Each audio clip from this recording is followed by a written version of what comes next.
10,000 तालाब है जो हम सरकारी रेट पे सिर्फ किसान को ही पट्टा देते हैं, किसी अन्य जाति को नहीं देते हैं। आज हमने सरकार की स्कीम में 90% का अनुदान हमारे निषाद समुदाय को हम लोग दे रहे हैं और हर तरह का आज पूरे बिहार में कोई समस्या नहीं है। आज बिहार का 2.25 लाख करोड़ का बजट बनता ना, उस बजट बनने के समय में फरवरी में जनवरी में हम लोग बैठ के डिसीजन लेते हैं कि किस चीज में कितना खर्च करना है। आज वो हैसियत बिहार में हमने बना लिया। एक अच्छे रणनीति से हमें भी बहुत अवसर मिला, बहुत कुछ मिला, लेकिन हमने उस सबको ठुकराया और अपना झंडा और अपना पार्टी के साथ मजबूती से मैं खड़ा रहा और वहां पर सरकार में बना। आज मैं देख रहा हूँ कि मैं 2016 से लगातार उत्तर प्रदेश में हूँ। जितना उत्तर प्रदेश के समाज भरोसेमंद है, जितना जागरूक है, जितना समझदार है, अपने समाज के लिए जितना लड़ाई लड़ते आया है, अगर इतना ही अगर हम बिहार में अगर लड़ना चालू कर दे, हमारा समाज जागरूक हो जाए तो 2025 में बिहार का सीएम जो होगा वो निषाद का बेटा होगा। आज हमारे साथी ने कहा, रमेश जी ने, कि हमने जिस पार्टी को चुना उस पार्टी आगे निकल गया और हम लोग वहीं का वहीं है। तो ये आपकी गलती नहीं है, आपने तो ईमानदारी से काम किया और निश्चित तौर पे आपने दूसरे लोगों को मदद किया, तो निश्चित तौर पे दूसरे लोगों को आपके साथ कम किया। आज आपने 2015 में, 2016 में या 2020 तक तो आपने मजबूती से आपने अपने समाज के ऊपर भरोसा किया, लेकिन वो क्या किया? आज कहीं ना कहीं उसकी नीति रणनीति क्या कहा गया? आज एक टिकट पे समाज आपको राजा बनाना चाहता है, आपको उत्तर प्रदेश का मुख्यमंत्री बनाना चाहता है और आप मुख्यमंत्री बनना भी चाहते हैं, लेकिन क्या करते हैं? दूसरे पार्टी का पट्टा अपने गले में पहन लेते हैं। 2018 का समय आया तो आपने बेटा को अपने एक सीट पे समझौता कर लिया साइकिल से। 2019 में जब लड़ने का समय आया, निषाद को आरक्षण दिलाने का समय आया, तो आपने फिर से बीजेपी के साथ समझौता कर लिया एक टिकट पे। अरे समझौता करना चाहिए, आप संविधान में आपको हक है किसी पार्टी से समझौता करना चाहिए, लेकिन अपने पार्टी से गठबंधन करना चाहिए ना। आपका अपना सिंबल होना चाहिए, आपका अपना सांसद होना चाहिए। आपने क्या किया? एक टिकट पे समझौता कर लिया।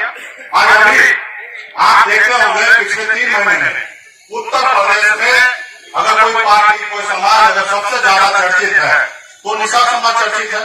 और यहाँ पे इतना सब चीज होने के बाद जहाँ पे बड़े से बड़े पार्टी, बड़े से बड़े लोग आपके सामने में झुकना था, आपके सामने में घुटने पे रहना था, आज उसके सामने आप रह नहीं है, आप झुक गए, आप एक एमएलसी के लिए झुक गए, तो फिर वो आपको दूसरा कुछ क्यों देगा?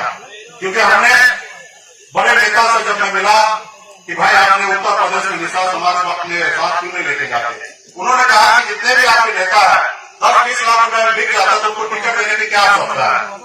बाकी जगह अपने लड़ाई लड़ते रहता है, लास्ट समय आता है 5-10 लाख रुपया दे देते हैं, वो खुश हो जाता तो बाकी उसको अधिकार क्यों देना है? तो मजबूती से जब तक आप लड़िएगा नहीं। हमें तो 2016 में राज्यसभा भेज रहा था, केंद्र में मंत्री बना रहा था, लेकिन मैंने हमेशा उसको ठुकराया। हमें हमेशा था कि हम अपने समाज के लिए, हक अधिकार के लिए लड़ाई लड़े और वही मैंने किया, लगातार मैंने ये किया।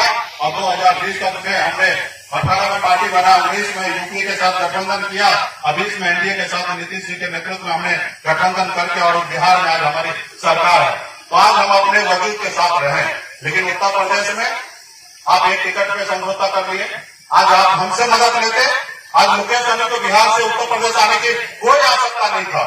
आप यहाँ पे मजबूती से आप काम करते हैं, आपको हर तरह से हमने इससे पहले भी मदद किया और अभी भी करते, और आप मजबूती से लड़ाई लड़ते तो उत्तर प्रदेश में भी आपके सामने में 40-50 टिकट से आपसे समझौता करता और जो 2022 का सरकार होता वो बगैर आपके सहयोग से सरकार नहीं होता। आज बिहार में बिहार की पार्टी का कोई भी एजेंडा को इग्नोर नहीं कर सकता वहां का सरकार, क्योंकि सरकार तो खुद ही है। उनको भी पता है कि मुकेश सहनी नाराज होना मतलब हमारा सरकार एक खतरे में जाना। तो आज हमारे लिए, समाज के लिए, बिहार की 12 करोड़ जनता के लिए हम लोग मजबूती से काम कर रहे हैं। आज हमारा मुख्य लक्ष्य एक ही है कि निषाद समाज को आरक्षण दिलाना, और आरक्षण हमारा अधिकार है। जब बंगाल में आरक्षण मिल सकता है, जब दिल्ली में निषाद समाज को आरक्षण मिलता है, तो बिहार, उत्तर प्रदेश या झारखंड में क्यों नहीं मिल सकता? जब देश का संविधान एक है, जब देश का प्रधानमंत्री एक है, तो फिर हम अलग कैसे हो सकते हैं? इसलिए हमारी पार्टी का मुख्य लक्ष्य है कि निषाद समाज को आरक्षण दिलाना। और मुझे पता है, मैं भी 2014, 15, 16, 17 पार्टी के पीछे पीछे घूमा। मैं हालांकि कभी किसी का पार्टी ज्वाइन नहीं किया, लेकिन उनके साथ रहा और उनके पीछे हमेशा जैसे एक कटोरा लेके घूमता ना कि हमें 2 रुपया चंदा दे दो, इस तरीके से मैंने बड़े बड़े पॉलिटिकल पार्टी के पीछे पीछे घूमा और सबको मैंने कहा भाई ये हमारा अधिकार है, आरक्षण दे दो, और सभी ने हाँ हाँ बोलते गया, लेकिन कभी किसी ने नहीं किया। उसी रोज हमें समझ में आ गया कि आपको मांगने से भीख मिल सकता है, अगर किसी को दया आ गया तो आपको आशीर्वाद मिल सकता है, लेकिन मांगने से आपका अधिकार नहीं मिलेगा, अधिकार को आपको छीनना पड़ेगा। और अधिकार छीनने के लिए हमने एक रणनीति बनाया है, बिहार में मजबूती से सरकार के साथ है और पूरे देश को पता है कि अगर दिल्ली पहुंचना है तो उत्तर प्रदेश से ही रास्ता गुजरता है दिल्ली का। और जब हम बिहार और उत्तर प्रदेश में मजबूती से अगर संगठन बना रहे, पार्टी को बना कर ले, तो आने वाला समय में जो 2024 होगा उस समय में जिसको दिल्ली में राज करना है वो पहले निशा समाज के सामने में झुकना ही पड़ेगा, उसके बाद दिल्ली में राज करेगा। संघर्ष करें, संघर्ष करें, वो हम ताकत बनाना चाहते हैं और उसके लिए मैं आज उत्तर प्रदेश में आया हूँ। आज मैं यहाँ पे कहे नहीं आया हूँ, विधायक बनना है, मैं ऑलरेडी हूँ, क्या मुझे मंत्री बनना है, मैं ऑलरेडी बिहार में हूँ, तो मैं तो सिर्फ उत्तर प्रदेश में अपने निषाद समाज को हक अधिकार दिलाने के लिए आया हूँ। ये उत्तर प्रदेश को हर एक पॉलिटिकल पार्टी को बताना चाहूंगा कि उत्तर प्रदेश में एक आदमी को आप खरीद लेते हैं तो उससे पूरा बिहार उत्तर प्रदेश का निशाब दिखने वाला नहीं है। वो व्यक्ति दिख सकता है, लेकिन उत्तर प्रदेश का नेता जब तक उत्तर प्रदेश के निशाब के साथ न्याय नहीं होगा तब तक वो आपके साथ जाएगा नहीं। इसलिए भैया आप संघर्ष करें, भैया आप संघर्ष करें। मैं कहता हूँ कि अगर आपको मेरी नीयत और नीति में थोड़ा सा भी खोट है नजर आए, अभी तो चुनाव का 6 महीना बचा हुआ है, जब आप चुनाव गिराने के वोट गिराने के जाते हैं तो एक मशीन में आप अकेले जाते हैं, वहां पे बटन दबाते हैं, उस समय में आप अपने दिल पर हाथ देना, उस समय लगे कि सनत मामला सही है तो मेरे कहने से आप वोट गिराना, अगर लगेगा कि नहीं सनत मामला सही नहीं है तो अपने मर्जी से वोट गिरा देना।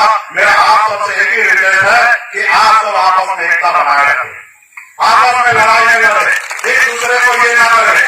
आज डॉक्टर साहब जो किया है उनको खुद को एहसास होता होगा कि उसके जीते जिंदगी में बिहार उत्तर प्रदेश में बिहार से निषाद का बेटा आज उनके यहाँ पे आज राज कर रहा है। आज कहीं ना कहीं उनको तकलीफ होता होगा, वो समझते होंगे कि कितने बड़े गलती किए हैं।